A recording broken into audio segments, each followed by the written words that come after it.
All right, I'm about to be putting on some carbon mirror caps. Those are the stock ones. These are the ones that this is what they look like. $45 off Amazon. I like it. It looks good. It's cheap. Let's get this off. Got it off. It takes like 2 seconds because they sit right here. One sits right where this tab is at. The other one sits right here under this tab, right? But when you're prying, just be easy because they're small and brittle. So don't do what I just did and snap it. But it'll still hold on. It's not gonna fall off. But let's pop the new one on. Okay, here's the new one.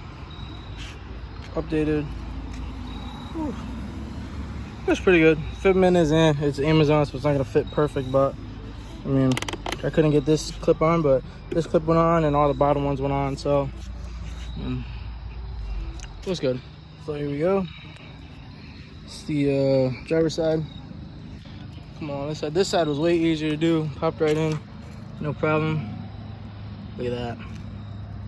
It's nice. This side fitting is way better. Way better. Can't beat it for 45 bucks. So it'll definitely go good once I have a carbon hood, some carbon fenders, and yeah.